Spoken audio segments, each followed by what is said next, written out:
Hello everyone, welcome to learner B. I am Shivani Chauhan. इस video में हम देखेंगे क्लास 10th मैथ्स की बुक का चैप्टर 15 प्रोबेबिलिटी एक्सरसाइज 15.1 क्वेश्चन 22 से 25। और अब इसके साथ हमारा जो है ये चैप्टर कंप्लीट हो जाएगा। इससे पहले कि हम लोग सारे वीडियो बना चुके हैं, मैं उनका जो लिंक है वो आप लोग को डिस्क्रिप्शन में और कमेंट बॉक्स में पिन कर दूँगी। तो क्वेश्चन नंबर 22 जो है वो यूनिक है और आपको एक चीज़ इसमें सीखनी पड़ेगी और काफ़ी इंपॉर्टेंट भी है, बहुत ज़्यादा एग्जाम में पूछा जाता है। तो देखो, क्वेश्चन नंबर 22 में हमें बोला गया है कि एग्जाम्पल 13 को रेफ़र करो, क्योंकि 13 में हमें एग्जाम्पल नंबर 13 में हमें बताया हुआ है कि किस तरीके से टेबल बनाना है। तो वो टेबल बनाना बहुत ज़्यादा इंपॉर्टेंट है, वो अभी मैं आपको सिखाऊंगी। तो इस क्वेश्चन में हमें बोला गया है कि जो दो डाइस है ना, एग्जाम्पल नंबर 13 में हमें बोला गया है कि दो डाइस को उछाला गया है। ठीक है, अब दो डाइस क्या होते हैं, वही जो ऐसे करके, ऐसे कैसे बनाऊँ मैं, ऐसे करके होते हैं ना, जैसे कि 6 होनी चाहिए, 1 2 3 4 है, जैसे 5 6, तो 1 2 3 4 5 6 है ना, जो आप लूडो खेलते हैं जिससे हम, वही डाइस होता है। दो डाइस को उछाला गया है तो पॉसिबल आउटकम्स क्या क्या बनेंगे, फिर उसके अकॉर्डिंग हमें क्वेश्चन सॉल्व करना है। तो देखो, ऐसा होता है जब भी आप लोग किसी भी डाइस को उछालते हैं, मतलब आपने दो डाइस थ्रो किए, तो आप ऐसे लिखेंगे, if 2 dices are thrown, dices are thrown, तो भाई पॉसिबल आउटकम्स हमारे पास आते हैं। Dices are thrones, possible outcomes, ठीक है, पॉसिबल इवेंट्स या फिर आउटकम्स आप लोग कह सकते हैं। क्या होता है, अगर आप ऐसे करें, एक छोटा सा टेबल्स टाइप का बना लें, ऐसे करके देखो, ऐसे आप एक ऊपर से ऐसे करके लाइन खींच लो और एक ऐसे करके एक लाइन खींच लो। ठीक है, यहाँ पे लिखो 1 2 3 4 5 6, क्योंकि एक डाइस में 6 तक ही होते हैं, तो दूसरे डाइस में भी कितने, 1 2 3 4 5 6, यही होगा। ठीक है, तो हमारा इस वाले यहाँ पर क्या आएगा, ये और ये, तो यानी कि 1,1 आएगा। इधर वाले में क्या आएगा, इधर वाले में ये देखो, ये वाली लाइन तो चलो 1 की चल रही है ना, ये वाली लाइन में इस सीधे सीधे सीधे सीधे चलेंगे तो सारा का सारा देखो 1 का है और ऊपर से 2 है, तो ये क्या हो जाएगा, 1,2 है ना, और इधर से 1 है और ऊपर से 3 है, इधर से 1 है और ऊपर से 4 है, इधर से 1 है ऊपर से 5 है, इधर से 1 है और ऊपर से 6 है। तो ये हमारी एक लाइन बन गई। अब देखो नीचे, अब अगर हम इस वाले पे जाएंगे तो क्या बनेगा, ये 2 है, इधर से तो 2 है ये, और ऊपर से 1 है, साइड से 2 और ऊपर से 2 2 और ऊपर से 3 2 और ऊपर से 4 2 और ऊपर से 5 और 2 और ऊपर से 6, इस तरीके से। ऐसे ही हम लोगों को सारे बना लेने हैं, सारे ऐसे ही बनेंगे और इसी से ही फिर हम लोग क्वेश्चन को सॉल्व करेंगे। इधर 3 है और ऊपर 1 है, तो आगे 3 और इस तरीके से ये 3,3 हो जाएगा, 3,4, क्योंकि इधर से ये 3 था और ऊपर वाला 4, 3,5 और 3,6 हो जाएगा। ये टेबल आपको बनाना ही पड़ेगा अगर दो डाइस उछाले जाते हैं तो। 4,1 आ जाएगा, 4,2, 4,3, 4,4, 4,5 और इसी तरीके से ऊपर नीचे करके आप लिखिएगा, ताकि जो क्वेश्चंस है ना उनको सॉल्व करने में आसानी हो, वरना क्वेश्चन सॉल्व करने में दिक्कत आने लगती है।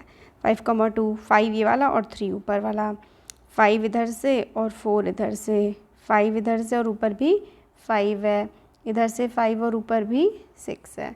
ये क्या हो जाएगा, ये वाला 6,1, 6,2, 6,3, 6,4, 6,5 और 6,6। ठीक है, ये चीज़ हमारे पास आ गई। अब ये टेबल कब बनती है, जब हम दो डाइस को उछालते हैं। अब क्वेश्चन देख लेते हैं। क्वेश्चन में हम लोगों से क्या पूछा गया है, अब हमारा ये जो टेबल बना है, इससे हम लोगों को, इसकी हेल्प से ये वाला जो टेबल है, ये जो हमें गिवन है क्वेश्चन में, ये भरना है। मतलब सम ऑन द डाइस, मतलब जो दो डाइस हैं उनमें 2 सम होगा। इसकी क्या प्रोबेबिलिटी है, इसकी हमें उन्होंने प्रोबेबिलिटी बता रखी है 2 होने का सम, तो 1 + 1 है ना ये, और कहीं पर और 2 आ रहा है क्या, ये देखो, ये 1 + 2 क्या हो जाएगा, 3 हो जाएगा, 2 + 1 भी 3, 2 + 2 4।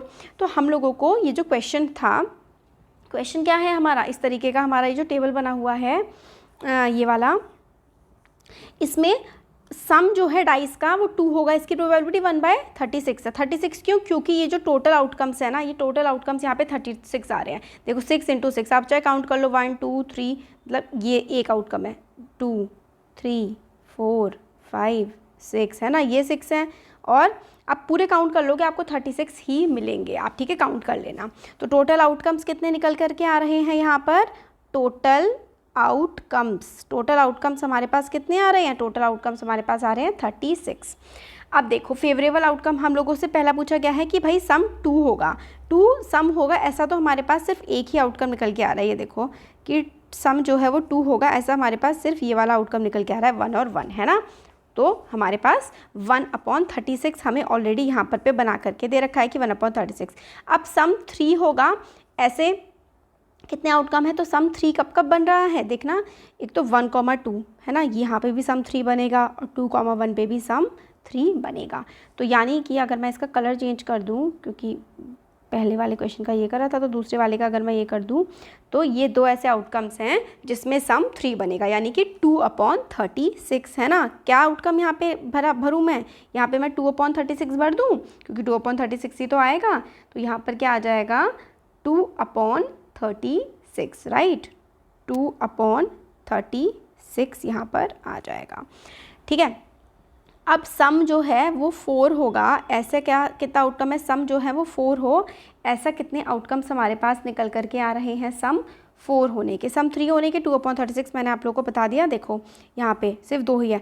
सम 4 होने के आउटकम कितने निकल करके आ रहे हैं? तो सम 4 होने के देख लेते हैं कि क्या क्या बन रहा है, कौन कौन सा बन रहा है। सम 4, तो ये वाला देखो 3, 1 और 3, इसका सम 4 होगा, इसका भी सम 4 होगा और इसका भी सम 4 होगा। ठीक है, देखो ये बिल्कुल ऐसे ऐसे टेढ़ी लाइन में ही जो है ना उनके सम एक जैसे हैं।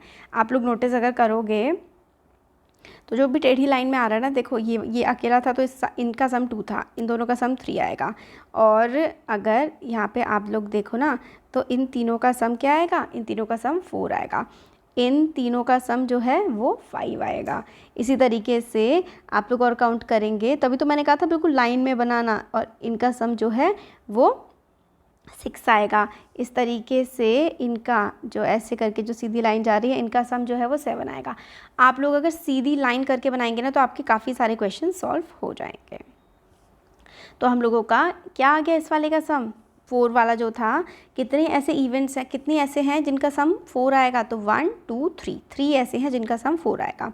तो यानी कि 3/36 इसका आंसर हो गया।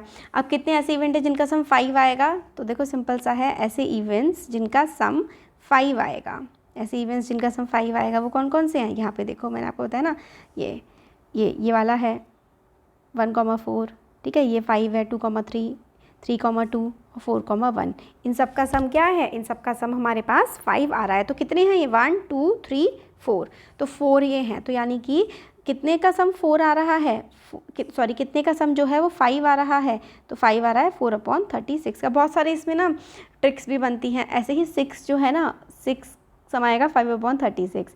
7 कितनों का सम आएगा? तो 7 जो है, अब देखो यहाँ पर भी एक ट्रिक बनेगी, अभी मैं बताती हूँ। अभी तो फ़िलहाल हम लोग ऐसे ही लेकर के चल रहे हैं कि 6 कितनों का सम आ रहा है, काउंट कर लेते हैं।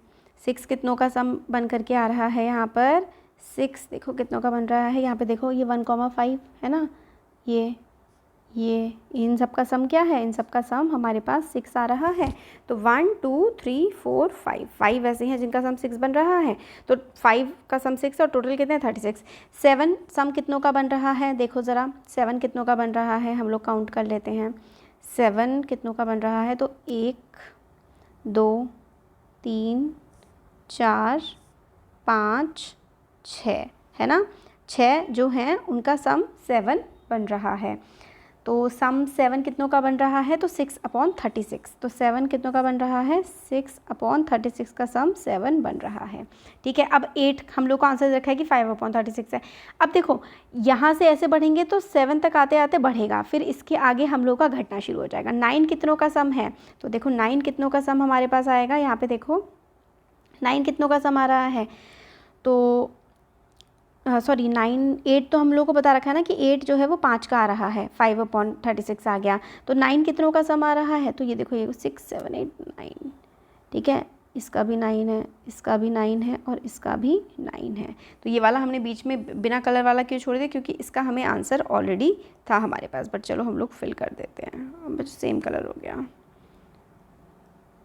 कोई दूसरा कलर लेकर के फिल कर देती हूँ मैं, और चलो रेड कर देती हूँ। ये वाला जो था इन सब का ना 8 है सम, वो हमें ऑलरेडी गिवन था। ठीक है, इन सब का हमारा सम 8 है। और ये वाले जो हमने अभी बनाए हैं ये इन सब का सम क्या है 9। तो 9 कितने हैं 4/36, तो यानी कि हम लोगों का 9 वाले में हम लोग क्या भर देंगे 4/36। 10 वाले कितने बचेंगे, तो 10 वाले आपको समझ में आ गया होगा कि 3 ही बचेंगे।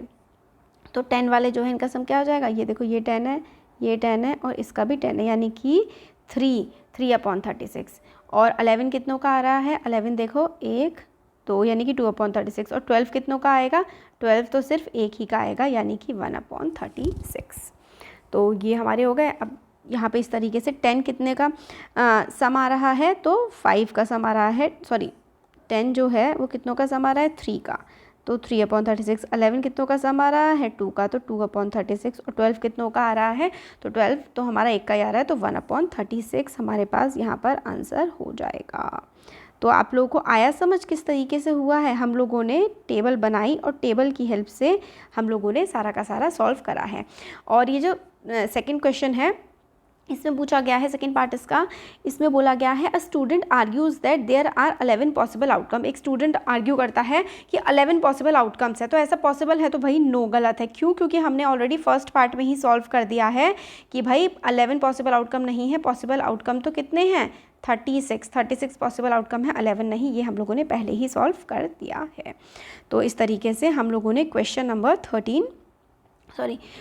22 हमने देख लिया। अगर आप लोग टेबल बना करके करना चाहो तो इस तरीके से कर, वही है, ऐसे ये जो टेबल थी आप लोग इसमें वैल्यूज़ पुट कर सकते हो। तो क्वेश्चन नंबर 22 हमने देखा, अब 23 देख लेते हैं। तो क्वेश्चन नंबर 23 में हम लोगों को कॉइन्स की टॉस करनी है कि कॉइन्स किस तरीके से टॉस करते हैं।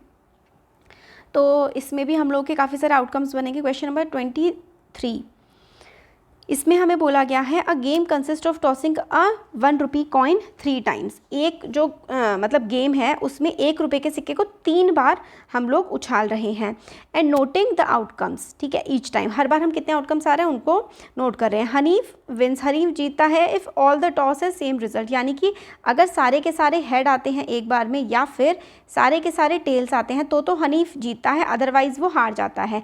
तो हनीफ के हारने की क्या प्रोबेबिलिटी है, हम लोगों से हनीफ के हारने की प्रोबेबिलिटी पूछी गई है, जीतने की नहीं पूछी गई है, ये चीज़ आप लोग को ध्यान रखनी है। तो क्वेश्चन नंबर जो 23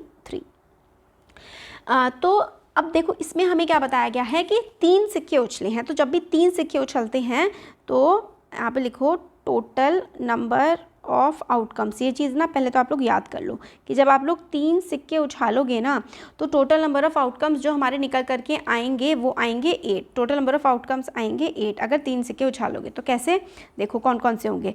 सबसे पहले तो हेड हेड हेड, मतलब आपने 3 सिक्के उछाले और मानोगे हर तीनों बार हेड आ गए, या फिर आपने 3 सिक्के उछाले और तीनों बार टेल आ गया, ठीक है, ऐसा हो सकता है। या फिर ऐसी पॉसिबिलिटी हो सकती है कि ऐसे करके देखो, एक बार हेड आए, ठीक है, और फिर उसके बाद ऐसा आ जाए कि एक बार हेड आया और एक बार टेल आया और एक बार हेड आ गया, ऐसी पॉसिबिलिटी भी हो सकती है। ऐसा भी हो सकता है कि मतलब इस तरीके से आप लोग समझो इसको, तीनों हेड हैं और तीनों टेल हैं, ये 2 पॉसिबिलिटी हो गई। अब और क्या पॉसिबिलिटी हो सकती है, ये भी तो हो सकती है ना पॉसिबिलिटी कि 2 हेड हैं और 1 टेल है, ये पॉसिबिलिटी हो सकती है इस तरीके से कि आगे दोनों 2 बार स्टार्टिंग में हेड आ गया और एक बार टेल आ गया। एक ऐसी पॉसिबिलिटी हो सकती है कि एक बार हेड आया, फिर एक बार टेल आया और फिर एक बार हेड आया, ये पॉसिबिलिटी हो सकती है। या फिर ये भी पॉसिबिलिटी हो सकती है कि एक बार जो है टेल आया, एक बार हेड आया और एक बार हेड आया, ये हो सकती है। वैसे मैं आपको ना एक तरीका, सही जो तरीका है वैसा वाला बताती हूँ कि कैसे हमें करना चाहिए। इस तरीके से देखो, हेड हेड हेड और टेल टेल टेल, ऐसे करके आप लोग साथ में लिख लो कि हेड हेड हेड है और टेल टेल टेल है। ये लिख लो। अब तीनों हेड हैं स्टार्टिंग में, तो अब हम दूसरी पॉसिबिलिटी लेकर के चलते हैं। ये तो 2 हो गई, अब हेड के साथ वाली, 2 हेड हैं आगे और लास्ट में 1 टेल है, ठीक है, ये पॉसिबिलिटी हो सकती है। फिर 2 हेड के बजाय 1 हेड है, फिर 1 टेल है और 1 हेड है, ये पॉसिबिलिटी हो सकती है। और एक पॉसिबिलिटी क्या हो सकती है कि स्टार्टिंग में जो है वो टेल आ गया है और लास्ट में हेड आ गया है, ये चीज़ है। अब इसी चीज़ को ना उल्टा करके कॉपी कर दो कि 2 हेड थे तो 2 टेल और 1 हेड हो गया, ठीक है। यहाँ पे हेड की जगह टेल कर दो, टेल की जगह हेड कर दो, हेड की जगह टेल कर दो, टेल की जगह हेड कर दो और हेड की जगह टेल कर दो। आया समझ, ये करना है आप लोगों को। पहले ऐसे करके याद रखना है, हेड हेड और टेल टेल टेल ऐसे उतार दो। फिर हेड वाले 3 आउटकम्स, 2 हेड हैं और 1 टेल है, मतलब स्टार्टिंग में 2 हेड आए और 1 टेल आया। फिर क्या हुआ है कि स्टार्टिंग में हेड आ गया, बीच में टेल आ गया, फिर हेड आ गया। फिर क्या हुआ कि स्टार्टिंग में टेल आ गया और फिर लास्ट में हेड आ गया, और नीचे वाले इनकी कॉपी करके उतार दिए। तो हम लोगों से क्वेश्चन पूछा गया है कि ये इसकी क्या प्रोबेबिलिटी होगी कि जो हमारे हनीफ जो है वो, हमसे बोला गया है कि हनीफ तब जीतेगा जब सेम होंगे, और हनीफ के हारने की प्रोबेबिलिटी हमें बतानी है। तो टोटल आउटकम्स इन विच, जिसमें जो है total outcomes in which Hanif will lose the game. तो टोटल आउटकम जिसमें हनीफ जो है गेम हार जाएगा, वो कितने हैं, वो ये 6 हैं। ठीक है, ये वाले 6 में हनीफ हार जाएगा, क्योंकि अगर सेम आएंगे तो ही हनीफ जीतेगा। तो total outcomes Hanif will lose the game कितने हो जाएंगे, 6 हो जाएंगे। तो probability of losing the game, तो लूज़ गेम करने की यानी कि गेम को हारने की प्रोबेबिलिटी क्या है, probability of losing the game हमारे पास आ जाएगी। टोटल हमारे पास 8 है और हारने की प्रोबेबिलिटी 6 है, यानी कि 3/4, या फिर आप इसको कह सकते हैं 3/4 होता है 0.75। तो हमारे पास हनीफ के हारने की प्रोबेबिलिटी आ गई 0.75। तो ये जो टेबल याद बनाने का तरीका है ना, ये याद रखना, ये बड़ा इंपॉर्टेंट है। अब हम लोग लास्ट क्वेश्चन देख लेते हैं। क्वेश्चन नंबर 24 अगर आप लोग कहेंगे तो मैं बता दूंगी, वैसे एग्जामिनेशन पॉइंट ऑफ व्यू से बोला है कि नहीं है। तो which of the following argument are correct और which of the following are not correct, give the reason. तो कौन सा आर्ग्यूमेंट करेक्ट है और कौन सा करेक्ट नहीं है, इसका हमें रीजन देना है। तो if 2 coins are tossed simultaneously, मतलब 2 सिक्के आप लोगों ने एक साथ उछाले हैं, देयर आर 3 पॉसिबल आउटकम्स। तो अगर आपने 2 सिक्के एक साथ उछाले हैं तो हेड हेड आ सकता है, टेल टेल आ सकता है, टेल हेड आ सकता है, या फिर हेड टेल आ सकता है। ठीक है, या फिर क्या आ सकता है, या फिर हमारे पास हेड टेल आ सकता है। तो 3 पॉसिबल आउटकम्स तो है ही नहीं यहाँ पे। तो हमारे पास जब हम 2 सिक्के उछालते हैं तो हमारे पास 4 पॉसिबल आउटकम्स आते हैं। देयरफॉर फॉर 2 हेड्स 2 टेल्स और each one of each, therefore for each of the following conditions या फिर आउटकम्स द पॉसिबिलिटीज़ 1/3। तो 1/3 नहीं होगी पॉसिबिलिटी या फिर प्रोबेबिलिटी, जो प्रोबेबिलिटी है वो 1/3 नहीं है। क्यों, क्योंकि हमारे जो टोटल नंबर ऑफ़ आउटकम्स है ना वो 4 हैं। तो प्रोबेबिलिटी अगर आप लोग, मैं यहाँ पे आपको बताऊँ क्वेश्चन नंबर 25 में, तो पॉसिबल आउटकम्स क्या क्या हैं, हेड हेड, हेड टेल और टेल हेड और टेल टेल। ठीक है, तो प्रोबेबिलिटी ऑफ गेटिंग हेड्स क्या हो जाएगी, 1/4 हो जाएगी, ना कि 1/2। तो इसलिए जो आपका स्टेटमेंट है वो, स्टेटमेंट जो आपने कहा है कि भाई 1/3 होगी प्रोबेबिलिटी, वो गलत है, स्टेटमेंट इज़ इनकरेक्ट। जो आपने स्टेटमेंट, मतलब आपने नहीं, जो बुक में स्टेटमेंट गिवन है वो इनकरेक्ट है, क्योंकि प्रोबेबिलिटी 1/4 होगी, ना कि 1/2। नेक्स्ट है, इफ़ डाई इज़ थ्रोन, अगर हमें एक डाई उछाला है, there are 2 possible outcomes, an odd number और even number, therefore the probability of getting an odd number is 1/2। तो हम लोग जब भी कोई डाई उछालते हैं तो 3 डाई में कितने होते हैं, 6 होते हैं टोटल, उसमें से 3 ऑड होते हैं और 3 इवन होते हैं, यानी कि ऑड आने की प्रोबेबिलिटी क्या हो जाएगी, 3/6, यानी कि क्या हो जाएगी, 3 1 जा 3, 3 2 जा 6, यानी कि प्रोबेबिलिटी हमारे पास आ जाएगी 1/2। और क्वेश्चन में भी हम लोगों को 1/2 ही बोला गया है। तो since 2 outcomes are equally likely, this statement is correct. तो क्योंकि दोनों के दोनों आउटकम इक्वली लाइकली हैं, इसलिए ये वाला स्टेटमेंट जो है हमारा करेक्ट हो जाएगा। तो हमारे हो गए अब एक्सरसाइज कंप्लीट। Thank you.